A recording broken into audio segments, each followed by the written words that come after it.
Reputasyon, Part 21. Kinagabihan, tinawagan niya si Lance para makipagkita sa bar. Kailangan niya ng makakausap at kailangan niya ng alak. So Samantha, Sabi ni Lance nang nakakadalawang kupita na sila ng alak. Tumayo siya at humingi muli ng isa pang kupita ng alak. I don't know, but ang gulo. Ang gulo-gulo. Sabi niya at inubos ang laman ng kupita.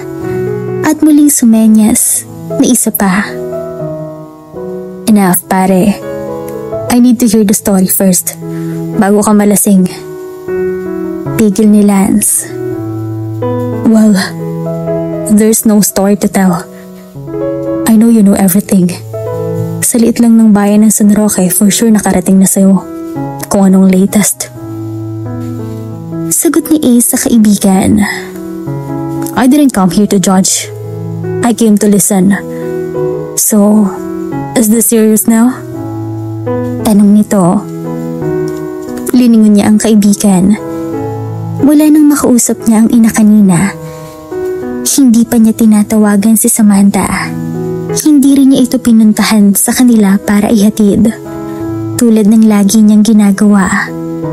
Sa ilang linggong nakakasama niya si Samantha, masasabi niyang masaya siya. Masayang masaya at tila pakiramdam niya sila ni Samantha lang ang tao sa mundo. Na tila ba walang mga taga San Roque ang huhusga kay Samantha. I love her. Sabi niya habang nilalaro ang walang laman na kupita. I know that, pare. But it seems the whole San Roque hated. They judge her and nahihirapan ako, to be honest. Bakit ka naman mahihirapan? Kung mahal mo siya, bakit ka makikinig sa mga tao sa paligid mo kung mahal mo siya?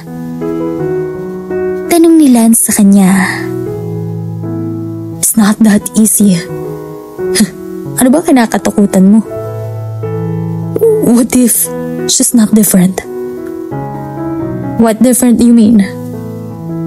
I mean, her sister.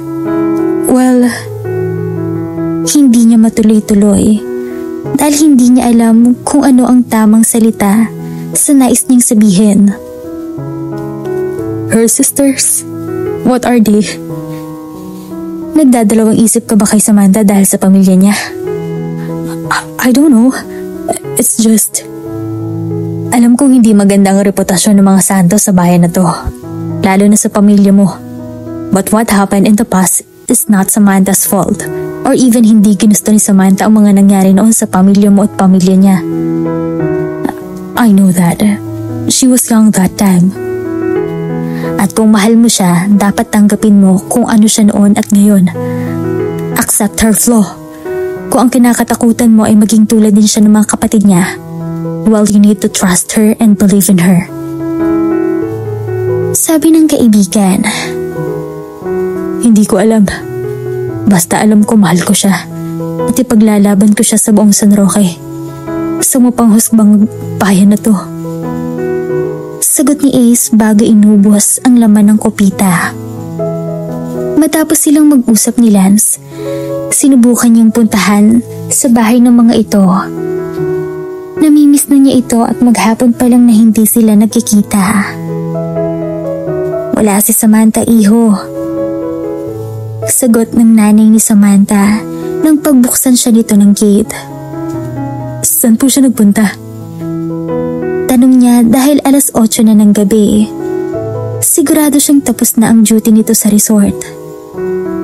Nay, si Brian ba yan?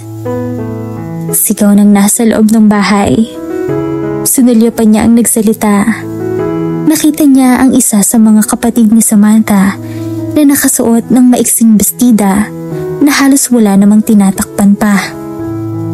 Ay, si Pogi pala. Pakit pang sabi nito na nais niyang ikangiwi. Hinahanap mo ba si Samantha? Tanong nito.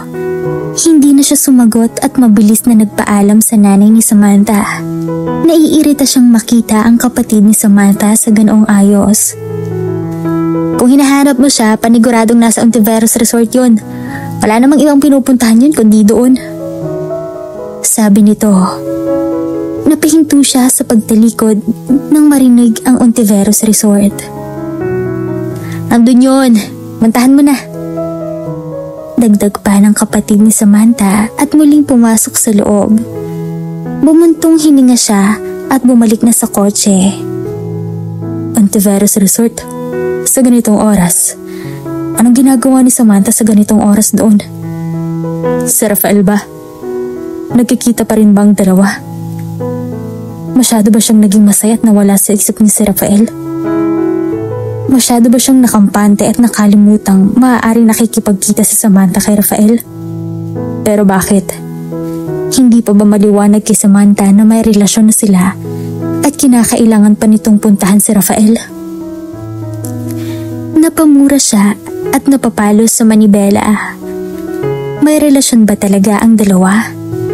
Kung meron man, walang pinagkaiba si Samantha sa mga kapatid nito na pumapatol din sa may mga asawa. Ano na lang ang sasabihin ni Lance pag nagkataon? Paano na lang si Bea kung sakali? Ang daming tanong na lalong nagpagulo sa isip niya. Halos paliparin na niya ang sasakyan para makarating kaagad sa dulo ng San Roque. Ihahatid na kita. Gabi na, madilim na sa kalsada. Isama pa na ang layo kung magbabay ka lang. Sabi ni Rafael matapos silang mag-usap. Para namang di ko laging ginagawa yan. Natatawang sagot ni Samantha.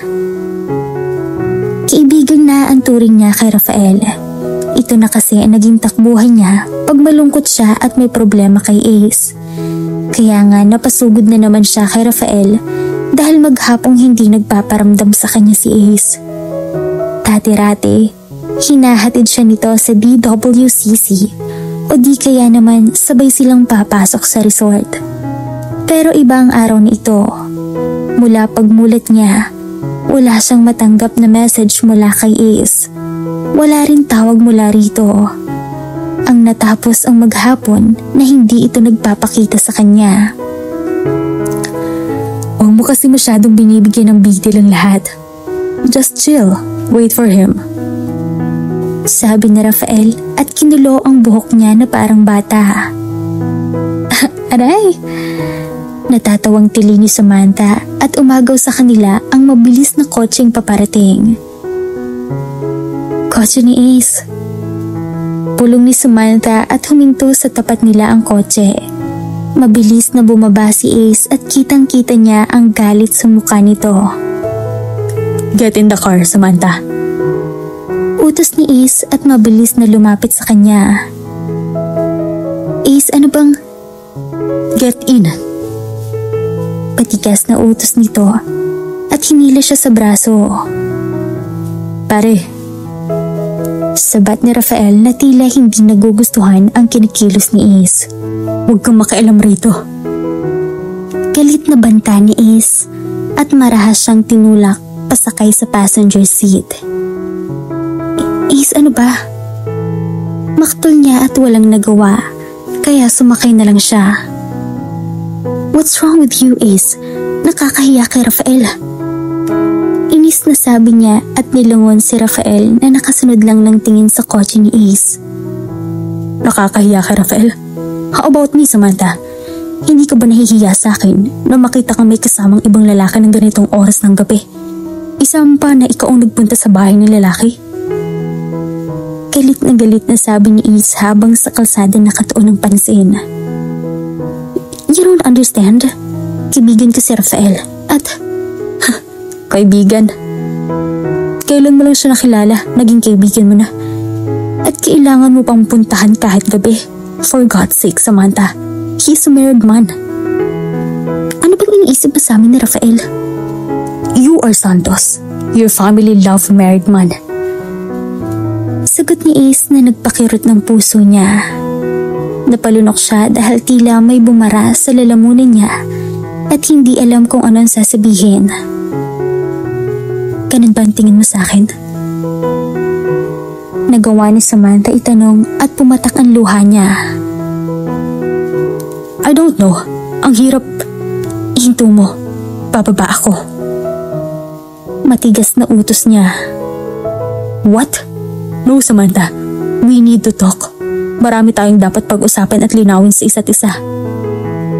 Stop the car, Ace. Muling sabi ni Samantha, pero hindi siya pinansin ni Ace. We need to talk, Samantha. What's the point here, Ace? Inis na tanong ni Samantha dahil ito na naman ang hindi nagparamdam sa kanya ng isang buong araw at out of nowhere, darating ito at ito pa ang galit na tila kasalanan pa niya. And worst, andyan na naman ang pagdidikit niya ng pangalan ng pamilya niya. Hanggang kailan ba magiging issue sa kanila ang ganito? Sa tuwing mag-aaway ba sila, kailangan ba kasama ang pamilya niya? Please, Ace, stop the car. Naghihinang sabi ni Samantha dahil hindi na niya kaya ang sakit. Hanggang ngayon, wala pa ring tiwala sa kanya si Ace. Puro duda pa rin ito sa kanya. No, I'm sorry, Samantha. But I just need you to get out of here. Kung kailangan ilayo kita kay Rafael, gagawin ko. What? Nanlalaking matang tanong ni Samantha at tiningon ito. Saan tayo pupunta? Tanong niya nang mapansin ang daan na tinatahak nila. Tagaytay, sa rest house ko. What? Ace, are you out of your mind? Bakit mo ko dadalhin roon? We need to talk, Samantha. Ang gusto ko pagbalik natin sa San Roque ay hindi ka na makipagkita pa kay Rafael. Gusto ko kalimutan mo na si Rafael. Kung ano man ang kayang ibigay ni Rafael or kaya niyang gawin sa'yo, believe me, Samantha, I can be better. Mahabang sabi ni Ace. Rafael is out of it. Wala siyang kinalaman kung ano man ang nangyayari sa atin. Sabi ni Samantha at sinandal ang likod sa upuan. Wala na siyang lakas para makipag-away kay Ace. Kung dadalhin siya nito sa Tagaytay, hahayaan na niya ito. I'm your boyfriend, Samantha. I see. Bulong ni Samantha. Pinikit niya ang mga mata at hiniling na sana makatulog na lang siya sa buong biyahe. Ayaw na niyang makipagtalo pa kay Ace. Hindi niya namalayan. Nakatulog na nga siya sa biyahe. Pagmulat niya ng mga mata, nakahinto na ang sasakyan at wala si Ace sa driver's seat nito. Ace? Tawag niya at nilingon ng paligid. Hindi niya masyadong maaninag dahil madilim na ang buong paligid. At nakita si Ace na pabalik ng sasakyan. Buti na lang gising ka na. Bumaba ka na, andito na tayo. Utos ni Ace at pinatay na ang makina ng sasakyan at bago pa siya makapagtanong ay naisara na nito ang pinto ng passenger seat. Nagkibit balikat siya. Nais ni Samantha magmatigas at huwag sumunod kay Ace. Pero alam niyang hindi siya mananalo kay Ace. Pagbaba niya ng kotse, tumambad sa kanya ang isang malaking bahay na 2 palapag. Ito marahil ang sinasabing townhouse ng mga Bienvenido sa Tagaytay. Samantha! Tawag ni Ace sa kanya dahil nanatili lang siyang nakatingin sa malaking bahay. Let's get inside. Tawag ni Ace. Mumuntong hininga siya at sumunod na sa loob. Pagpasok sa loob, nanlaki ang kanyang mga mata. Tumambad sa kanya ang ingranding loob noon. Napakamoderno ng mga kagamitan at talaga namang ginastusan ang buong bahay. Ang ganda, sabi niya habang nakatingala sa malaking chandelier sa itaas ng kisame. Noong bata siya, pangarap niyang magkaroon ng chandelier sa bahay nila. Pero syempre hindi nangyari yon. Bakit mo ako dinala rito? Tanong niya matapos masuri ang kabuuan ng bahay. Para mailayo ka kay Rafael. Mabilis na sagot ni Ace at naupo sa malaking sofa. Kaibigan ko lang si Rafael. Wala kaming ginagawang masama. Bakit mo kailangan makipagkaibigan sa lalaking may asawa na, Samantha? Like what I said, wala kaming ginagawang masama at wala akong nakikitang masama sa pagkakaibigan namin ni Rafael. Magkaibigan lang kayo. Pero kahit gabi pinupuntahan mo pa siya sa dulo ng San Roque, ha, Samantha? Inis na tanong ni Ace at napatayo mula sa sofa. Ano bang iniisip mong ginagawa ko ron? I don't know. But believe me, Samantha, hindi tayo aalis dito hanggat hindi mo nakakalimutan si Rafael. Banta ni Ace at lumapit sa kinatatayuan niya. Gagawin ko lahat para makalimutan mo si Rafael. I will satisfy your lust. Lust? Yeah, hindi ba sex ang dahilan kung bakit binabalik-balikan mo si Rafael doon sa kanila? Ace, ano bang pinagsasasabi mo? Inis na tanong ni Samantha at tumalikod para iwasan na muna ito. Tell me, Samantha. Sabi ni Ace at hinila siya sa braso. Ace, ano ba? Tili niya at binabawi ang braso rito. Ganun ba kagaling si Rafael at hindi mo siya magawang makalimutan at nagawa mo siyang balik-balikan, ha, Samantha? Galit na sabi ni Ace na halos magbasagan na ang mga ngipin nito sa galit. Mali ang iniisip mo sa amin ni Rafael. Nagawa ni Samantha sabihin habang namimilipit sa sakit dahil sinasaktan na siya ni Ace sa mahigpit na pagkakahawak nito sa braso niya. I'm not naive, Samantha. Alam ko naman na mga may asawa ang tipo niyo, tulad ng mga kapatid mong kalatkarin. Sabi ni Ace. Ang laki ang mga mata ni Samantha at umigkas ang kamay para sampalin ito. Pero nahagip ni Ace ang kamay niya bago pa ito dumapo sa pisngi niya. Don't you dare, Samantha. I slap you back. Banta ni Ace at marahas siyang tinulak. Na out of balance siya at bumagsak sa sahig. Napangiwi siya sa sakit. Sinulyapan lang siya ni Ace pero hindi tinulungan para tumayo. Inis siyang tumayo mula sa sahig at naglakad sa may pinto. Kailangan niyang makaalis sa bahay na yun bago pa siya tuluyang masaktan ni Ace. Galit siyang naglakad sa may pinto pero nakalak yun. Napamura si Samantha at pinalo ang pintuan. Open this door, Ace. Uuwi ako ng San Roque. Kung kinakailangan lakarin ko, lalakarin ko. Determinadong sabi ni Samantha at sinulyapan lang siya ni Ace. Hindi ka babalik ng San Roque hanggat hindi mo nakakalimutan si Rafael. Mananatili ka rito sa bahay ko hanggat gusto ko. This is kidnapping, Ace. Tingnan natin kung hahanapin ka ng pamilya mo, Samantha. You can't keep me here dahil lang gusto mo. Believe me, Samantha. I can. Matulog ka na muna. Bukas na tayo mag-usap. Utos ni Ace nang wala siyang magawa pa. Bukas na bukas, uuwi ako ng San Roque at hindi mo ko mapipigilan. Matigas na sabi ni Samantha. You can't leave this house without my permission, Samantha. And who are you to say that? I'm your boyfriend. Boyfriend, ha? Sabi ni Samantha rito. Saan ako matutulog? Inis na tanong niya. Pagod na siya at gusto na niyang magpahinga. Let's go. Nyaya nito. Nauna itong maglakad. Paakyat sa 5 baitang na hagdan. Walang kibo siyang sumunod dito. Sa unang pinto ito huminto at binuksan yun. Magpahinga ka na. Bukas na tayo mag-usap. Sabi ni Ace. Wala siyang kibo. Pumasok sa silid. Aalis ako bukas at get rest, Samantha. Pultol ni Ace sa sasabihin niya. Nagkibit-balikat lang siya at tuluyan na pumasok sa silid. Narinig niyang sinara ni Ace ang pinto. Pero di ito pumasok sa loob. Marahil sa kabilang silid ito matutulog. Kinala niya ang mga mata sa paligid. Moderno at mukhang bagong gawa ang buong silid.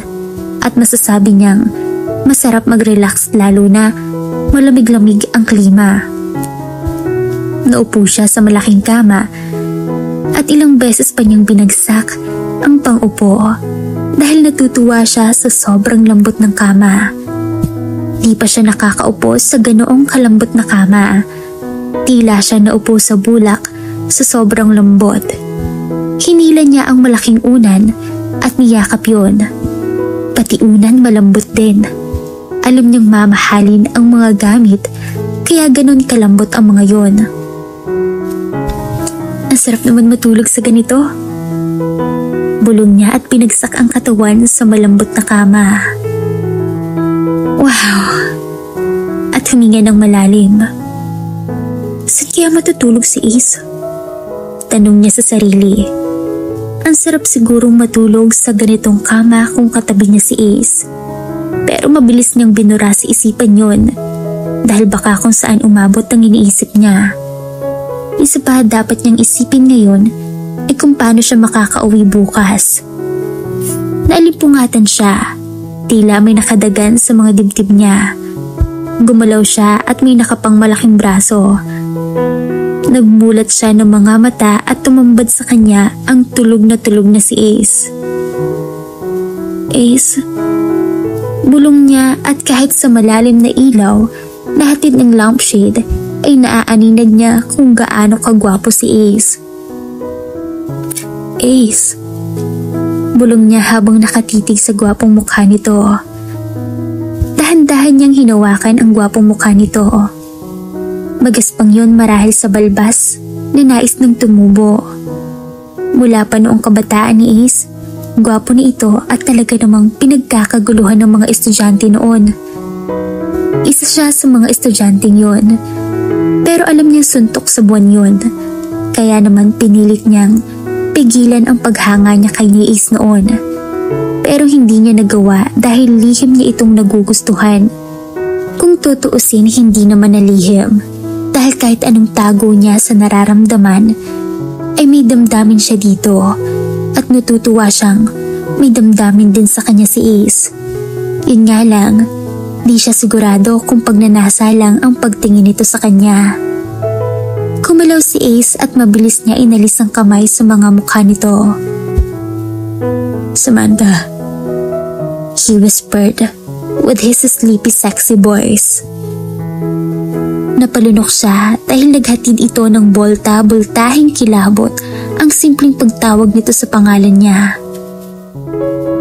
Gising ka ba? Tanong nito.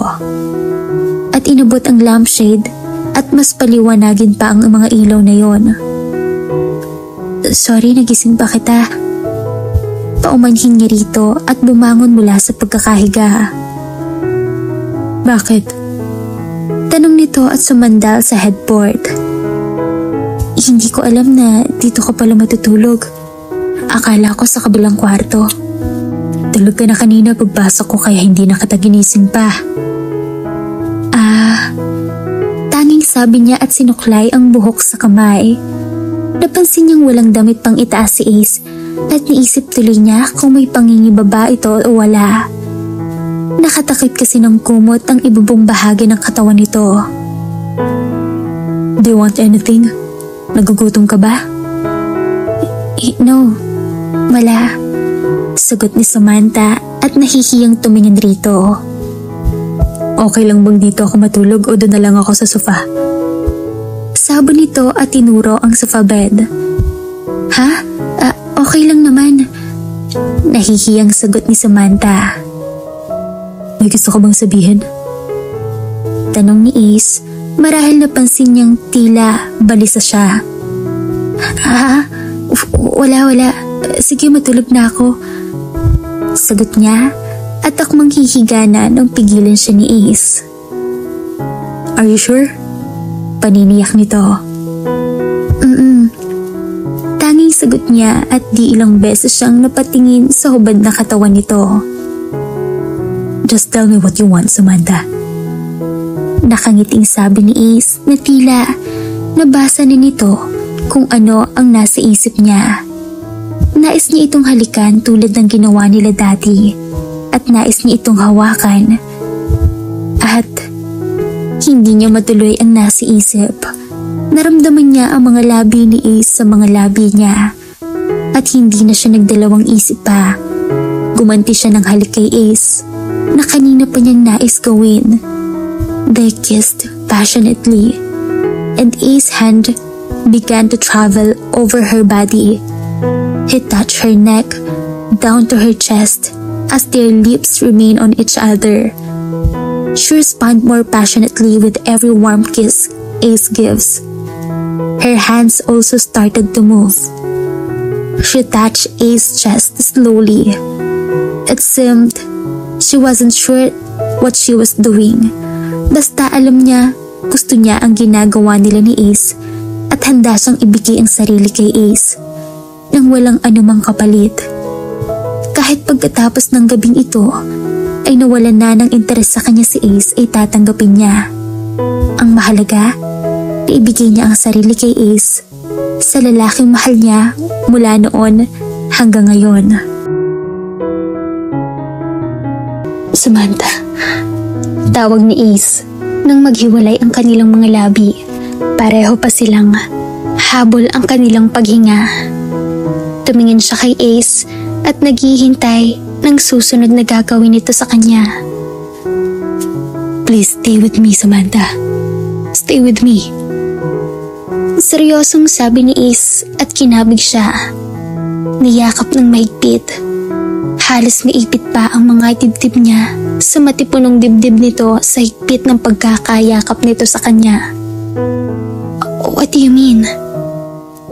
Nakuha niyang itanong habang nakasubsob ang mukha niya sa dibdib nito at nasisiyan siya dahil naririnig niya ang mabilis na tibok ng puso ni Ace. Natatakot akong pagbalik natin ng San Roque. Mawala ka sa akin, Samantha. Bulong ni Ace at hinalikan siya sa buhok. Hindi niya ito maintindihan kung bakit naiisip nitong mawawala siya pag bumalik sila ng San Roque. Saan naman siya pupunta? Don't leave me, Samantha. Sabi ni Ace nang kumalis ng yakap sa kanya at tinitigan siya. Nakita niya ang takot sa mga mata nito. Pero bakit? I won't leave you, Ace. Hindi ko gagawin yun. Please trust me. Walang namamagitan sa amin ni Rafael at kaya ko yung patunayan. Sabi niya at tinawid ang kanilang layo ng mga labi. Siya na ang gumawa ng paraan. Ipaparamdaman niya kay Ace ang pagmamahal niya rito. Ibibigay niya ng buo ang sarili na puno ng pagmamahal at natitiyak niyang mawawala ang anumang balakid sa isipan ni Ace pag nalaman nitong virgin siya at ito pa lamang ang unang lalaki sa buhay niya. Tanging kay Ace lang niya ibibigay ang sarili. Gumapang na din ang kamay niya sa dibdib ni Ace. Tila siya nagmamadaling makarating sa ibabang bahagi nito.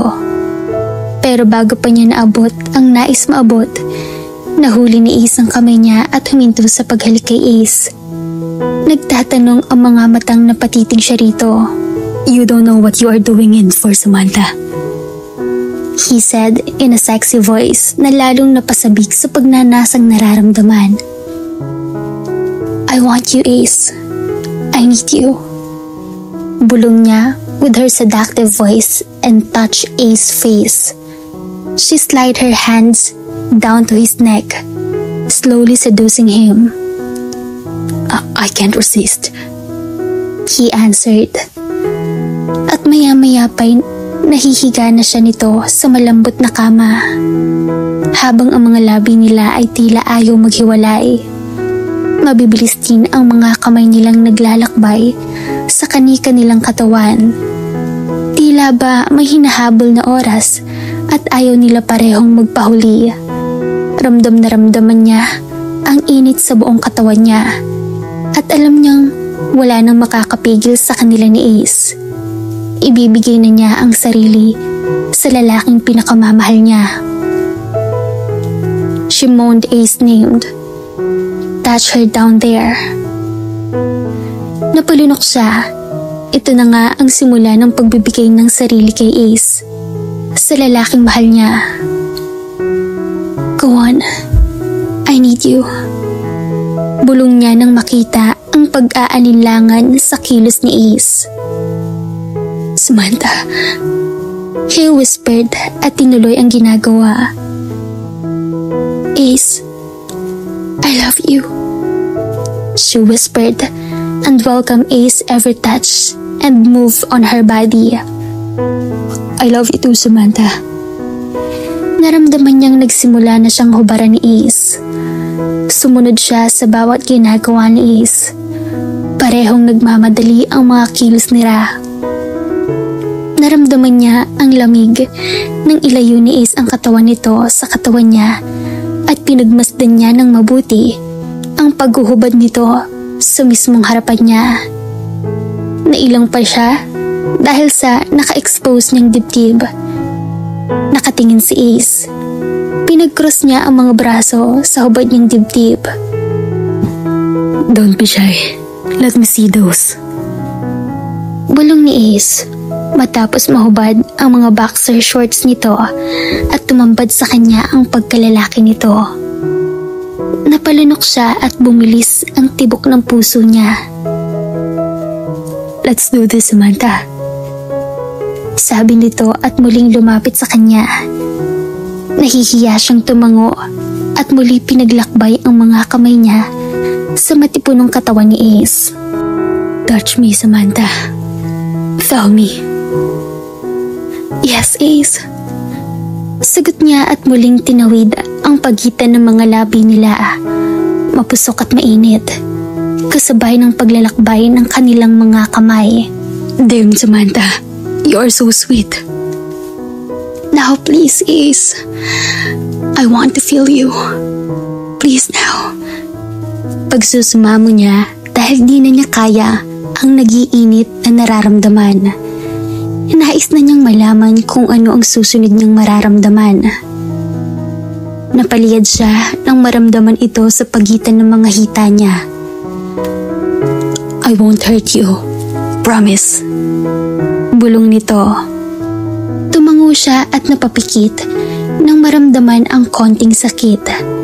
Humigpit ang pagkakahawak niya sa mga balikat ni Ace. Ito na nga yun. Nararamdaman niya ang unti-unting humihiwa sa ikaibuturan niya. Ace, she whispered and tried to push him. Just relax, Samantha. Relax. Bulong ni Ace at hinalikan siya sa mga labi para maalis ang sakit na nararamdaman sa bawat paggalaw ni Ace sa katawan niya. Oh God! Sabi niya sa hindi maipaliwanag na nararamdaman. Naiiyak siya sa sakit pero napapawi ang sakit sa ginagawang paghalik sa kanya ni Ace. Alam niyang sinusubukan nitong huwag siyang masaktan. Pero hindi. Masakit pa rin. Cause he is huge. Ace is really a big guy. At nagpapasalamat siya dahil Ace know what to do to comfort her. To feel the sweetness of making love with him. Kinabukasan, nagmulat siya ng mga mata na wala na si Ace sa tabi niya. Tanging magulong higaan ang nakita niya. Napakagatlabi siya at hinila ang puting kumot. Tinakip sa hubad niyang katawan at napangiti sa alaala ng ginawa nila ni Ace kagabi. Alam niyang matapos ang unang pag-angkin sa kanya ni Ace, ay nasundan pa yun ng 2 beses. Matapos silang magpahinga at magkwentuhan na nakahubad at magkayakap. Ramdam pa nga niya ang sakit sa ibabang bahagi ng katawan niya, pero kahit masakit, masaya naman siya dahil naibigay niya ang sarili kay Ace. At alam niyang matapos nitong malaman na wala pa siyang karanasan at ito pa lang ang tanging lalaki sa buhay niya, ilalo pang lalalim ang namamagitan sa kanila ni Ace. Dahan-dahan siyang bumangon sa kama at agad nakita ang kulay pulang nakakalat sa puting kumot. Napakagatlabi siya at napangiti. Yun ang palatandaan na malinis siyang nakuha ni Ace, na si Ace ang unang lalaki sa buhay niya. Bumangon na siya at nagtuloy sa bathroom. Nais muna niyang maligo at makapag-ayos bago siya makita ni Ace. At baka pareho na naman silang di mapigilan ang sarili nila at kung saan na naman sila makarating. Pagkatapos niyang maligo, wala siyang damit na isunuot. Ayaw na niyang isuot ang damit niya kahapon. Wala din siyang undies. Wala siya kahit anong naisusuot. Binalot niya ang katawan sa robang nakasabit sa banyo. At matapos makapagsuklay ng buhok, lumabas na siya ng silid para sana tanungin si Ace kung anong isusuot niya. Pagdating niya sa ibaba, di niya agad nakita si Ace. Hinanap pa niya ito sa malaking bahay at nang may marinig na ingay mula sa isang pinto, kaagad siyang pumasok roon at nakita si Ace na shirtless at tanging boxer short lang ang suot nito. Napalunok siya habang nakatingin sa gwapong binata na naghahanda ng almusal. Nagsasalin ito ng fresh juice sa baso at may ilang tinapay at itlog na rin sa mesa. Good morning. Nahihiyang bati niya dahil siyang unang dapat gumagawa noon.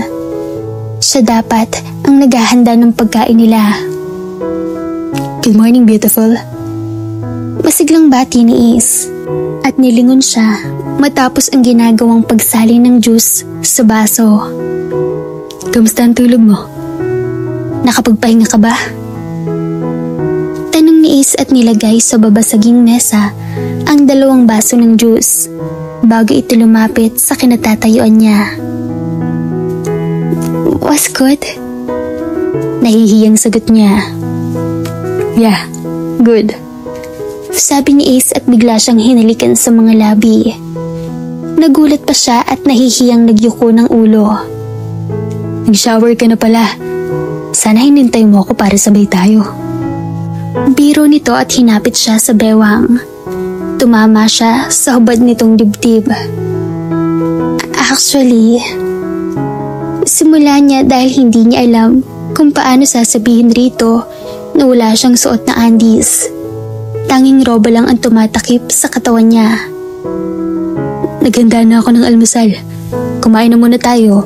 Baka iba pang ma-breakfast ko. Biro ni Ace sa kanya at giniyaya na siya nito sa mesa. Wow, ikaw naghanda nito? Tanong niya ang makita ang laman ng mesa. Toast bread, egg ham, sliced fruit, coffee and juice. At hindi nakaligtas sa kanya ang isang piraso ng bulaklak sa tabi ng plato. Pink rose yun. Napangiti siya at dinampot yun. Is this mine? Tanong niya at kaagad na inamo yun. Yeah. Nahihiyang sagot ni Ace at napakamot sa batok. Nakita niyang nahihiya ito. Thank you, Ace. Sabi niya at niyakap ito. Alam niyang sa simpleng effort ni Ace, nakikita niya ang halaga rito. Kinuha ko lang kanina sa garden yan. Don't worry, pag lumabas tayo, ibibili kita ng 10 dosena. Sabi ni Ace nang kumalas sa pagkakayakap sa kanya. Hinila nito ang upuan at saka siya pinaupo. Napaka-gentleman ang ginawa nito na halos magpatalon sa puso niya. Thank you. Kinikilig na sabi ni Samantha. No, thanks to you, Samantha. Malambing na sabi ni Ace at kinuha ang kamay niya sa mesa. Last night was wonderful. Thank you for trusting me. Thank you for giving yourself to me. You were a virgin, Samantha. At masasabi kong ako ang pinakaswerteng lalaki sa buong mundo. Sabi ni Ace at hinalikan ang kamay niya. Alam niya ngayon niya napatunayan na mali lahat ng iniisip ni Ace sa kanya. Alam niyang magbabago na ang lahat sa kanila. Only you, Ace. Sagot niya rito at tinawid ang pagitan nila at hinalikan ito sa mga labi habang kumakain sila ni Ace. We can swim after if you want. Tanong ni Ace matapos maubos ang laman ng plato nito. Inabot ang juice at uminom habang nakatingin sa kanya. Di niya tuloy maubos-ubos ang kinakain na tinapay. Ace, kasi... Simula niya, hindi niya alam kung paano sasabihin rito na wala siyang suot panloob. Why? He asked at pinunasan ng bibig matapos maubos ang juice. Kasi, simula niya at binaba ang hawak na tinidor. Wala akong damit na isusuot. Nakuha niyang sabihin kahit nahihiya. Oh, yeah. Oo nga pala. I dragged you here. Sagot ni Ace. Yeah, kung pwede sana makabili kahit anggis lang. Nahihiyang sabi ni Samantha at nagyuko ng ulo. Narinig niyang tumawa ito at sinulyapan niya ito. Lalo itong gumagwapo sa pagtawa. Yeah, and actually, I'm not wearing any undies. Amin niya. Nakita niya ang pagkislap sa mga mata ni Ace. Nang marinig ang sinabi niya. You mean, you're naked behind that robe? Yeah. Damn it, Samantha. Mura ni Ace at tumayo mula sa kinauupuan. Why? Gulat na tanong niya makalapit ito sa kanya. You are naked behind that robe. Ulit ni Ace at hinawakan ang sash ng robe na suot. Ace? Pigil niya, pero bago pa niya nahuli ang kamay nito, nahila na nito ang tali ng roba at agad na bumukas iyon. Tumambad ang dibdib niya. What a good morning. Bulong ni Ace at sinubukan niya takpan ng sarili. Pero pinipigilan siya ni Ace. Nakita ko ng mga yan. Wala ka na dapat itago sa akin, Samantha. Nakita at naangkin ko ng lahat sa'yo. Sabi ni Ace. Hindi siya kumibo at napatingin sa mga mata nito. Can I have this morning, Samantha? He asked. Napakunot noo siya dahil bakit kailangan pa nitong magtanong. Ibibigay naman niya ang sarili. Anytime, anywhere. Ace, bulong niya at hinawakan ang gwapong mukha nito. It all yours, Ace. I'm all yours. Sagot niya at hinila ito sa batok at sinihil ng halik. Sa ilang beses na paghahalikan nila ni Ace, natuto na siya. Gumanti naman ng mas mapusok at mainit na halik si Ace.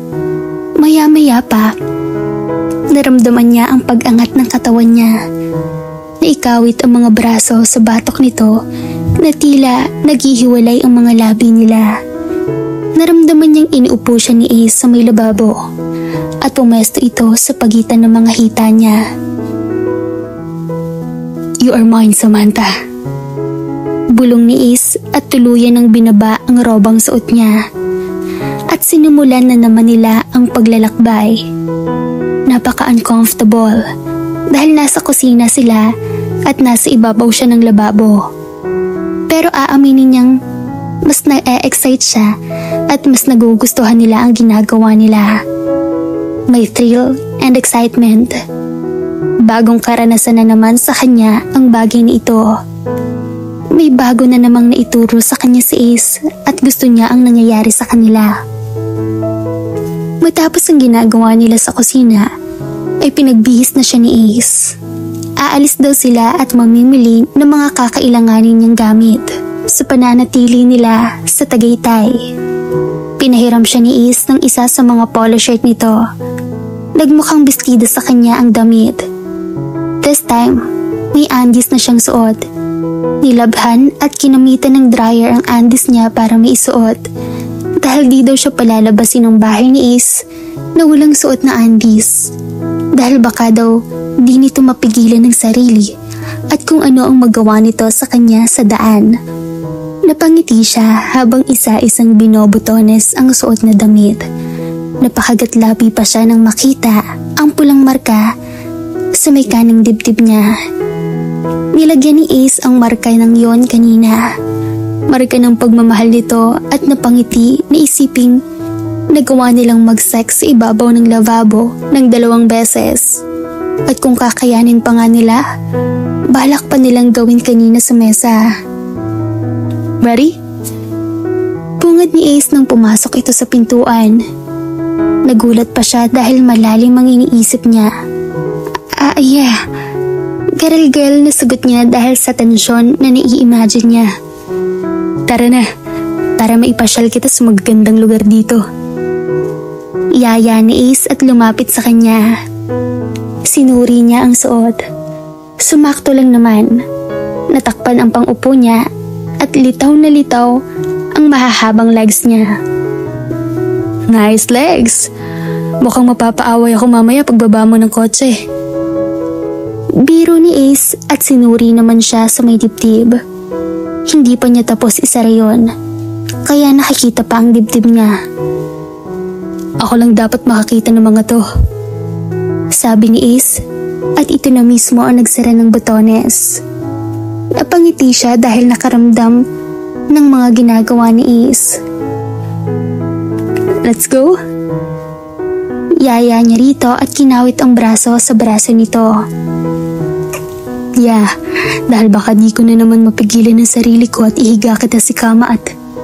Ace! Kinikilig na saway niya. Well, after nating mamili, uuwi na tayo. I can't get enough with you. Sabi nito at hinalikan siya sa mga labi. Mabilis siyang gumanti at tumagal ang paghahalikan nila ng ilang saglit at kusang tumigil si Ace. Don't seduce me now, Samantha. Bulong ni Ace. Why? Nangaakit na tanong niya at pinaglandas ang mga daliri sa puting t-shirt nito. Nakita niyang tumaas ang dibdib nito. Senyales na naaakit ito. Hinila siya sa batok at marahas na hinalikan sa mga labi. Panalo siya dahil naakit niya ito. Mabilis na binuksan nito ang butones ng polo at halos masira pa ang mga yun sa pagmamadali nito. Siya man ay halos masira ang mga damit nito sa pagmamadaling mahabad ito. Sabay silang bumagsak sa malambot na kama at muli ginawa na naman nila ang bagay na pinananabakan gawin. Tila hindi siya makontento at ayaw na nilang tumigil pa. Hindi siya maniac. Sigurado siya doon. Pero sa tuwing lalapit sa kanya si Ace, nag-iiba ang pakiramdam niya. Umiinit na hindi niya maipaliwanag. At tila ba wala silang kapaguran sa paulit-ulit na ginagawa at tila lagi silang sabik sa isa't isa. Pagdating nila sa unang mall na nadaanan, kaagad siyang pinapasok ni Ace sa isang butik. At ito pa mismo ang namili ng isusuot niya. Dumampot ito ng 10 ternong Andes na iba't iba ang kulay pero iisa ang size. Pinumulahan si Samantha ng mukha dahil tila alam na alam ni Ace na yun ang size niya. Paano mo nalaman ang size ko? Ewan niya bakit lumabas sa bibig niya ang mga tanong na yon. I've seen those, touched them, and I like them. Paano ko di malalaman ang size? Sagot ni Ace na naghatid ng kilabot sa buong katawan niya. Ace? Saway niya at ramdam na ramdam niya ang pamumula ng pisngi at pasimpleng sinulyapan ang mga sales staff na naroon na nakatingin kay Ace. Alam niyang kahit saan magpunta si Ace ay lilungunin talaga ng mga babae. Thank you. Sweet na sabi niya at pasimpleng siniksik ang katawan kay Ace para pagsilosin ang mga babaeng nakatingin kay Ace. Nais niyang ipakita sa mga ito na sa kanya na si Ace. Isang yellow floral na dress na above the knee ang pinili ni Ace na ipasuot sa kanya. At dahil wala siyang dalang gamit, binilhan din siya nito ng mga sandals. Natutuwa siya dahil sa mga bagong gamit. Isama pa na mamahalin ang mga pinili sa kanya ni Ace. natutuwa siya dahil si Ace ang namili ng mga gamit niya. Wow, you look more beautiful. Salubong sa kanya ni Ace nang lumabas na siya ng dressing room. Ngumiti siya at sinalubong ng yakap si Ace. Thank you so much, Ace. Pasalamat ni Samantha habang nakakawit ang mga braso sa batok nito. I'll give everything for you, Samantha. Sagot ni Ace at hinalikan siya sa mga labi nang kumalas sa pagkakayakap. Nakita niyang nagtaasan ang mga kilay ng ilang mga kababaihan doon, pero di niya pinansin. Masaya siya at kasama niya si Ace. Yun ang importante. Paglabas nila ng mall, halos di nila mabitbit ang mga paper bag na pinamili sa kanya ni Ace. Ilang beses siyang tumanggi pero di ito pumayag na huwag mabilhan ng mga gamit. Napuno ang likod ng kotse sa mga napamili nila. At halos kanina pa siya nagpapasalamat kay Ace. Happy? Tanong ni Ace nang ma-start na nito ang sasakyan. Tumango siya at ngumiti rito. Pero iba ang pinapahiwatig niya kay Ace. Hinawakan niya ang hita ni Ace. Nakita niya ang gulat sa mga mata ni Ace, pero ngumiti ito. What's that? He asked. I want to pay those clothes, bags and shoes, but I don't have money yet. Nang aakit na sabi niya at kinagat pa ang ibabang bahagi ng labi. I'm not asking you to pay those. He answered and touched her lips. But I want to pay you. Sagot niya at hinuli ang daliri nitong naglalandas sa mga labi niya. Pay me? Tanong nito at nakita niya kung paano nagulat sa biglang pagsubo niya sa daliri nito. Just let me do this. Lakas loob na sabi niya at hinawakan niya ang pantalon nito. Napasinghap si Ace. Just let me satisfy you, Ace. She answered at yumuko sa driver's seat. Tinted ang kotse ni Ace, kaya nakakasigurado siyang walang makakakita sa kanila sa parking lot. Nais lang niya iparamdam kay Ace ang isang bagay na alam niyang ikakasiya nito. Isa pa, wala naman mali sa ginagawa nila. May relasyon naman sila at di nga lang ganoon kalinaw. Ang mahalaga, masaya sila at gusto niya kung ano ang ginagawa nila. Sinalipan niya ito at kitang-kita niya at tila nahihirapan ito at natutuwa siya sa nakikitang pleasure na naibibigay niya kay Ace. Naramdaman din niyang humigpit ang pagkakahawak nito sa buhok niya. Kaya naman mas ginalingan niya pa ang ginagawa sa pagitan ng mga hita nito. Damn, Samantha. So hot. He breathed when she's done. Ngumiti siya at pinaikot ang dila sa mga labi. Inaakit niya itong muli. Let's go home. Baka di ako makapagpigil.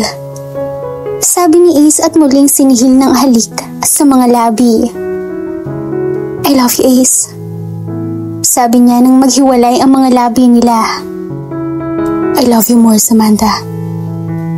Sagot ni Ace at pinaandar na ang sasakyan. Natutuwa siya dahil marami siyang nagagawa kay Ace na tanging kay Ace lang niya nagagawa. Pakiramdam niya, ayaw na niyang tumigil ang lahat. Tila ba nais niyang umikot ang mundo niya kay Ace at kay Ace na lang. Let's grab some food. Masarap dito. Ito ang pinakasulit na restaurant sa Tagaytay. Sabi ni Ace nang huminto sila sa katamtamang laki ng establishment. Di naman ako gutom. Nakasimangot na sabi niya at dahil tila iba ang gusto niya at hindi pagkain. Later you can have that again. But now, let's grab some real meat. Sagot ni Ace at naunang bumaba ng kotse at umikot ito sa passenger seat. Pinagbuksan pa siya nito at inalalayan sa pagbaba. Magkahawak pa sila ng kamay. Nung pumasok sa loob ng restaurant, may iilang kumakain May mga kasing edad nila at may mga edad na rin. Matapos makakuha ng pwesto, agad na nag-order si Ace. Wala siyang alam sa mga pagkaing nasa menu. Kaya ito na ang hinayaan niyang mag-order para sa kanila. Masarap ang bulalo rito, sabi ni Ace nang makaalis na ang waiter. Parang mas masarap yung nakain ko kanina. Pili ang sagot niya at sinalo ang mukha sa dalawang kamay. Nag-pot lips pa siya at nagpa-cute kay Ace. I love your cute side, Samantha, sabi ni Ace at pinitik ang ilong niya. Aray! Reklamo niya at tumawa.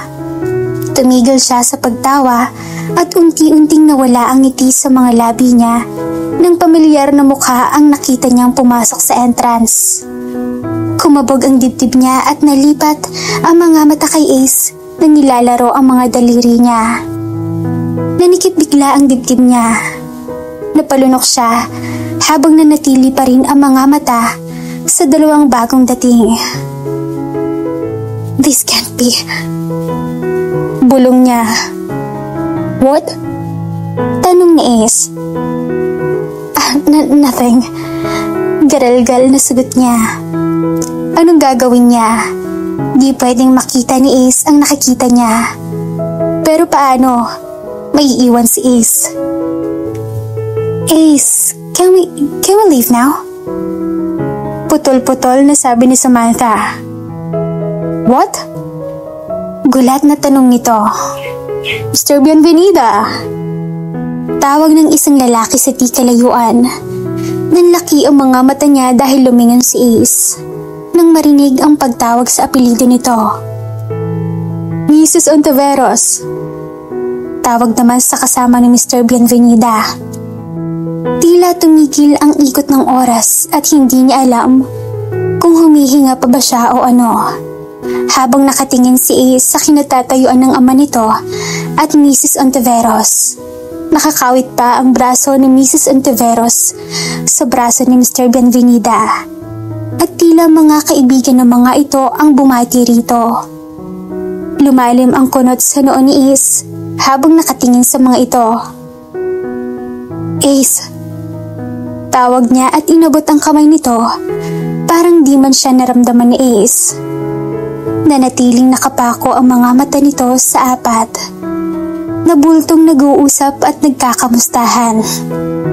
Lalo nang laki ang mga mata niya at nakatutok ang sariling bibig nang tila may binulong si Mrs. Ontiveros kay Mr. Bienvenida at hinalikan ito sa mga labi. Bago tumalikod, kasunod ng isang babaeng di nalalayo sa edad ng mga ito. Oh God! Anas niya at nakitang nag-iba ang mukha ni Ace. Wala pa rin kayong pinagbagong dalawa. Nanatili pa rin kayong sweet sa isa't isa kahit pa sabihing halos magsasampung taon na kayo. Dinig na dinig niyang sabi ng isang matandang lalaki kay Mr. Bienvenida. Sinulyapan niya si Ace na tubigas ang panga at masuma ang tingin ang pinukol sa ama. Ace. Muling tawag niya, pero di siya pinansin ni Ace at marahas na tumayo sa pagkakaupo. Nagulat siya at mabilis na sumunod rito. Ace! Tawag niya muli, pero bago pa siya tuluyang makalapit at mapigilan ito, nasa harapan na siya ng papa nito. Papa! Tawag dito sa ama. Nakita niya ang pagkagulat sa mukha ni Mr. Bienvenida nang makita si Ace, pati na rin ang kasama nitong lalaki. Gulat na gulat nang makita si Ace. Ace, what are you doing here? Tanong ni Ace. Well, Hindi alam na Mr. Bienvenida ang sasabihin kay Ace. What, Papa? Tanong ulit ni Ace at sa di kalayuan, palapit na si Mrs. Ontiveros at kasama nitong babae. Nakangiti pa ang mga ito at di nakikita ang ama na may tensyon na. Are you with her? Ako sa ni Ace na makalapit ng kaunti si Mrs. Ontiveros. Nanlaki ang mga mata ni Mrs. Ontiveros sa gulat at pinaglipat-lipat ang tingin kay Ace at sa papa ni Ace, pati na rin sa kanya na nasa likuran ni Ace. Ace, iho. What, papa? Totoo ba ang narinig ko na you are almost with her for 10 years? So 10 taon niyo na palang niloloko si mama. Ako sa ni Ace. Iho, we can talk this somewhere, not here. Pigil ni Mrs. Ontiveros na halatang takot sa iskandalo. Sure. Sagot ni Ace. But I won't listen to both of you. Dagdag ni Ace at mabilis na lumakad palabas ng restaurant. Mabilis din siyang sumunod rito. Samantha, tawag ni Mrs. Ontiveros at nilingon niya ito. Samantha. Malakas na tawag ni Ace sa kanya. Kaya wala siyang nagawa kundi sumunod na kay Ace palabas. Ace. Tawag niya nang makasakay na sila ng kotse. Matalim ang mukha nito. Halata ang galit at tila anumang oras ay sasabog. God damn it. Mura ni Ace at napapalo sa manibela. Ace. At sinubukang hawakan ito sa kamay pero mailap ito. I can't believe na ganoon katagal na palang niloloko ni Papa si Mama. Sabi ni Ace sa galit. Hindi niya ito masisisi kung sakali man sa kanya mangyari yun ay hindi niya alam ang gagawin. I'm sorry, Ace. Bulong niya rito. I hate him for doing this. Lalo na kay Mama. Alam mo ba kung gaano kasakit ito kay Mama? Tanong nito sa kanya. Of course, alam niya. Noon nga nakita niya ang galit nito sa Ate Lorena sa kanilang pamilya dahil sa pag-aakalang Ate Lorena ang babae ng papa nito. Nakita niya kung gaano kamahal ni Ace ang pamilya nito, lalo na ang mama nito. Alam niyang nais protektahan ni Ace ang pamilya nito. Pagdating sa bahay, walang kibong pumasok sa loob si Ace. Tahimik na lang din siyang sumunod rito. Thank you. Pasalamat niya nang maipasok na sa loob ng kwarto ang mga pinamili nila. Gusto mo kumain? Tanong niya dahil hindi sila nakakain kanina. Busog pa ako. Tipid na sagot ni Ace at tumalikod na. Ace. Habol niya at niyakap ito. I'm here. I'm willing to listen. Sabi niya habang nakayakap sa likuran nito. Naramdaman niyang hinawakan nito ang mga kamay niyang nakayakap sa kanya. Thank you, Samantha. Sabi ni Ace at kinalas ang mga kamay niya rito at nagtuloy na sa paglabas. Nagkibit balikat siya at laylay ang balikat na naupo sa kama. Ano bang pwede kong gawin para mawala ang sakit na nararamdaman niya? Tanong niya sa sarili nang marinig na may nagriring sa di kalayuan. Napansin niyang sa drawer nagmula ang tunog. Kaya naman binuksan niya yon. Cellphone niya ang nagriring. Pangalan ng Ate Lorena ang nasa screen. Bumuntong hininga siya. Magdamag siyang di umuwi sa kanila pero ni isang tawag, wala pa siyang natanggap. Alam naman niyang walang nag-aalala sa kanila. Kahit saan man siya magpunta o kaya ilang araw na di umuwi. At alam niya na ang pagtawag ng Ate Lorena ay dahil kay Mrs. Ontiveros at hindi dahil nag-aalala ito kung nasaan siya. Hello? Sagot ni Samantha. Samantha, bakit andyan kayo ni Ace sa Tagaytay? Anong ginagawa niyo dyan? Bungad na tanong ng kapatid. Ate, kasi... Anong sabi ni Ace kay Mrs. Ontiveros? Galit pa to? May binabalak ba itong magsumbong sa anak ni Mrs. Ontiveros? Tanong ng kapatid na hindi man pinatapos ang sasabihin. Wala pa siyang sinasabi. Matamlay na sagot niya. Total andyan ka na. Kumbinsihin mo si Ace na huwag magsumbong sa anak ni Mrs. Ontiveros. Ate, wala ako sa lugar para gawin yan. Samantha, use your charm. Makikinig sa'yo yan. Pero ate, alam kong nahihibang sa'yo ang batang Bienvenida na yan, Samantha. Gumawa ka ng paraan para mapasunod mo siya. Dahil nag-aalala si Mrs. Ontiveros na baka maiskandalo siya at ayaw na ayaw niyang makarating sa anak niya ang mga nangyari. Sabi ng kapatid niya na tila kaya niyang gawin yon. Kilala niya si Ace. Gagawin nito kung ano ang gusto nito. At alam niyang hindi niya ito mapapasunod. At ayaw niyang gawin yon. Wala siya sa posisyon para makialam sa nangyayari. Pamilya ni Ace ang involved. Hindi siya dapat manghimasok. Matapos niyang makausap ang kapatid, inayos niya ang isa-isa ang mga gamit na pinamili niya. Nagdadalawang isip pa siya kung tatanggalin sa paper bag o hindi na. Dahil hindi naman niya alam kung matapos ang nangyari kanina, ay baka bumalik na sila ni Ace ng San Roque. Pagkatapos niyang maayos ang lahat, bumaba siya. Hindi niya nakita si Ace sa sala o sa kusina. Sinubukan niyang lumabas ng bahay para tignan sa bakuran. Wala din ito pero nandoon ang kotse nito. Naisip niyang baka nagpapahinga ito at nais makapag-isa muna. Tumuli siya sa kusina at naghanap ng pwede niyang mailuto. Hindi sila nakakain ni Ace dahil sa nangyari. At sigurado siyang gutom na ito. Dahil siya man, nakaramdam na ng gutom. 2:00 na rin naman kasi ng hapon at hindi sila nananghalian ni Ace.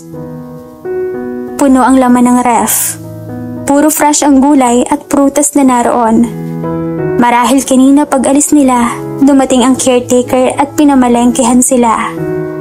Napangiti siya dahil kumpleto ang mga gamit sa lulutuin niya. Agad niyang nilabas sa freezer ang baka. Magluluto siya ng nilagang baka para kay Ace. Halos 30 minutos na siya sa kusina. Hindi pa rin niya naririnig si Ace. Naghugas siya ng kamay matapos maayos ang mga kalat sa kusina. Pinapakuluan pa niya ang sabaw. Maya-maya lang ay luto na yon. Naayos na rin niya ang mesa pati mga prutas na nilabas niya sa ref. Hahanapin na muna niya si Ace. Pumasok siya sa sala. Wala doon si Ace. Umakyat pa siya sa 2 silid pero wala din doon si Ace. Asan na kaya siya? Tanong niya sa sarili at naglakad palapit sa may pintuan sa ibaba. Kumatok siya at walang sumagot. Kaya naman tinulak niya papasok ang pinto. Sumilip siya at nakita si Ace na nakaupo sa swivel chair. Nakaharap sa saluming bintana at nakantanaw sa labas. Tumikhim siya para makuha ang pansin ni Ace. Nilingon naman siya nito. Hi! Alangang bati niya at pumasok na sa loob. Baka nagugutom ka na, nagluto ako. Sabi niya habang palapit sa mesa. Nag-abala ka pa. Tanging sabi ni Ace at inikot ang upuan paharap sa kanya. Nakita ko kasing kompleto ang gamit sa ref, kaya nagluto na ako. Paliwanag ni Samantha. I see. Tanging sagot ni Ace at sinuri siya ng tingin na nagpakilabot sa buong katawan niya. Come here, Samantha. Utos ni Ace at mabilis naman siyang lumapit. Paglapit niya, hinila siya nito sa bewang at bumagsak siya sa mga hita nito at napatili siya. I need you now, Samantha. He whispered at alam niya ang ibig sabihin nito at hindi siya tatanggi. Dahil alam niya kahit papano panandali ang mawawala sa isip nito ang tungkol sa ama at kay Mrs. Ontiveros. You can have me. Malambing na sagot ni Samantha at hinawakan ang gwapong mukha nito. Nais niyang iparamdam dito na andito lang siya sa tabi nito. Nais niyang mabura ang anumang sakit na nararamdaman nito. Samantha. He whispered and kissed her lips passionately, and she submissively responded. Naramdaman niyang tumayo ito sa pagkakaupo, kasabay niya dahil nanatili siyang nakaupo sa mga hita nito. Kaagad siyang pinatong sa mesa. Tulad noong muntikan ang mangyari sa kanila sa loob ng opisina nito. Mabilis ang bawat pagkilos ni Ace at tila may dahas sa ginagawa nito. Alam niyang galit ito sa papa nito at titiisin niya ang sakit. Mailabas lang ni Ace ang galit nito. He spread her legs wide and buried his face on it. She gasped and moaned. Nasasaktan man siya ay tinitiis niya. Kung sa ganitong paraan, mabawasan man lang ang galit at sakit na nararamdaman ni Ace, ay titiisin niya. Matapos ang eksena sa library, dumiretso sila sa kusina para kumain naman ng totoong pagkain. Marunong ka palang magluto. Sabi ni Ace habang panay subo sa niluto niyang nilagang baka. Naturuan naman ako ni nanay. Nakangiting sagot niya at inabutan pa ito ng sabaw. Natutuwa siyang makitang maganang kumain ito. Marahil nagutom na siguro ito sa maghapon nilang pamamasyal. Isama pa na pag nagkakaroon ng pagkakataon ay nagpapakaligaya sila. Ace, simula niya dahil naisa na niyang malaman kung ano ang nasa isip nito sa nakita kanina sa restaurant. Makikinig lang siya at hindi siya makikialam. Sabi nito at sinulyapan siya nang ibaba ang mangkok matapos maubos ang sabaw noon. About Mrs. Ontiveros. Sabi niya at nakita ang pag-iba ng mood ni Ace. Napakagatlabi siya. I don't care about her. Wala din akong pakialam kay Rafael. Matigas na sabi ni Ace.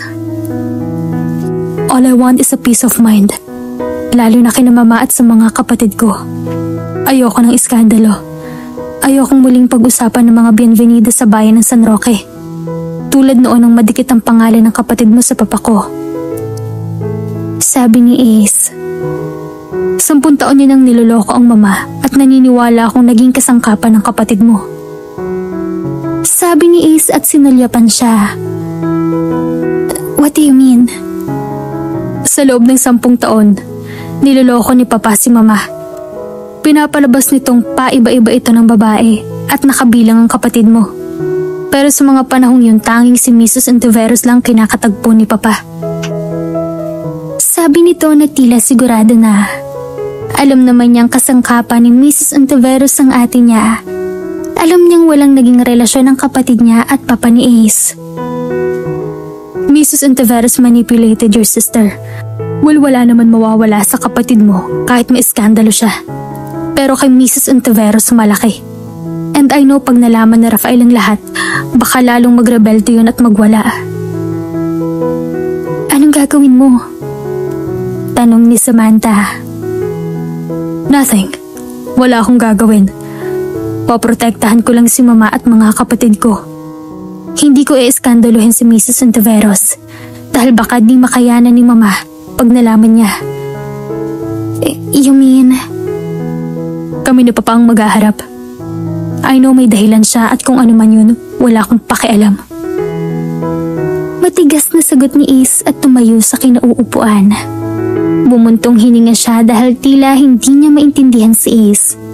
Hindi niya maintindihan kung hahayaan ba nito ang papa niya at si Mrs. Ontiveros. Paano ang mama nito? Ewan niya pero huwag na muna niyang isipin yun. Hayaan niya si Ace. Nag-aalala din siya kay Rafael lalo na't nasabi nitong pauwi na ng bansa ang asawa nito. Matapos kumain, tahimik siyang nagligpit sa kusina. Malalim pa rin ang iniisip tungkol kay Ace, sa papa nito at kay Mrs. Ontiveros nang maiwan siya sa kusina. Pumasok na muna siya sa silid. Wala roon si Ace at alam niyang kailangan ni Ace ng space ngayon. Nahiga siya at nakita ang pulang mancha sa kumot. Hindi pa pala naaalis to. Sabi niya at napangiti nang makita ang pulang marka sa bedsheet. Senyales na malinis siyang nakuha ni Ace. Niligpit na muna niya ang bedsheet at pinalitan ng bago nang magring ang cellphone niya. Hello? Samantha, I'm sorry but huwag kang pupunta sa wedding ko. Ayokong masirang magandang araw ko na yun. Sabi ng atuloy niya. Nagulat siya at di makakibo. Nawala si isip niya na ikakasal nga pala ang atuloy niya sa Sabado at 2 araw na lang yun mula ngayon. Alam mo namang si Mrs. Ontiveros ang isa sa sponsor ko at darating siyang kasama sa Mr. Bienvenida. At kung darating kang kasama si Ace, baka magkagulo lang. Paliwanag ng kapatid. Naiintindihan naman niya yon. Siya man ay ayaw niya ng gulo. I understand, ate. Tanging sagot ni Samantha. Ano na palang balita kay Ace? Wala pa naman, ate. Tawagan mo ako pag may binabalak siya para masabi ko kay Mrs. Ontiveros. Sige ate, sasabihin ko sa'yo kung anong plano ni Ace. Sagot niya bago mawala ang kausap sa kabilang linya. Are you going to spy me now, Samantha? Napapitlag siya at nalaglag ang cellphone na hawak sa gulat. Ace, kinulat mo ko. Sabi niya at pinulot ang cellphone sa sahig. Kanina ka pa ba dyan? Yeah. Narinig kong pinag-uusapan niyo ng kapatid mo. Let me guess. Si Lorraine yun, no? Sabi ni Ace at lumapit sa kanya. Ace kasi... Nagpapagamit na naman ang kapatid mo kay Mrs. Ontiveros. Ano? Pinasusubaybayan ang kilos ko. Sabihin mo sa kanila mapanatag sila dahil ako man ayoko ng iskandalo. Sabi ni Ace. Hindi naman sa ganon, Ace. Hindi siya makatanggi, hindi ba? Tanong ni Ace at lumapit sa kanya. I'm sorry. Sabi niya at nagyuko ng ulo. Yeah, I've checked everything. Si Mrs. Ontiveros ang isa sa sponsor ng kapatid mo sa kasal niya, hindi ba? Nagtaas siya ng mukha sa sinabi nito. I have my way para malaman lahat yan, Samantha. Sagot ni Ace bago pa siya magtanong. We both know kung gaano kayaman ang mga Ontiveros. Lalo na si Mrs. Ontiveros dahil sa kanya lahat naiwan ang kayamanan ng asawa niya. Patuloy ni Ace na hindi naman siya nakasagot. Dahil wala siyang alam na isasagot. Hindi naman kasi niya talaga kilala si Mrs. Ontiveros. Nakilala lang naman niya ito at minsan na natulog siya sa mansyon dahil kay Rafael. I'm sorry for Rafael. Habol pa nito at naupo sa kama sa may tabi niya. Nakausap ko si mama kanina. Pag-iiba nito ng usapan at hinawakan ng kamay niya. Nagtaas siya ng mukha at tumingin sa mga mata ni Ace na puno ng lungkot at pangangamba. Hindi ko sinabi sa kanya. Hindi ko kayang masaktan si mama, pati na ang mga kapatid ko. I know mahirap ang sitwasyon mo, Ace. Alam kong nais mong protektahan ang mga tao sa paligid mo. I don't know what to do, Samantha. Hindi ko alam. Malungkot na sabi ni Ace at nilamukos ang mukha sa 2 palad. Ace, maaayos din ang lahat. Sabi niya at niyakap ito. Nais ni Samantha iparamdam kay Ace na hindi ito nag-iisa at hindi niya ito iiwan. Sasamahan niya ito sa hirap at sakit na nararamdaman nito. I want you to feel better, Ace. Bulong niya at hinalikan ito sa pisngi. Tila kasi wala naman siyang ibang maitutulong kay Ace kundi iparamdam ang presensya niya. At wala siyang ibang alam na paraan kundi lambingin ito at ibigay ang sarili dito. Samantha, Anas ni Ace at alam niyang pareho sila ng nararamdaman ni Ace. Tila ba sila hayok sa sex? Pag nagdikit sila ay umaapoy ang pakiramdam nila at pareho nilang di mapigilan ang mga katawan. Tumunog ang doorbell na nagpatigil sa balak nilang gawin. Kumabog ang dibdib niya at napatitig sa mga mata ni Ace. "May tao," sabi niya. "It might be Papa." Sagot ni Ace at bumuntong hinga. "Kausapin mo siya, Ace." "I will, and try to understand him." Sagot ni Ace at tumayo mula sa pagkakaupo.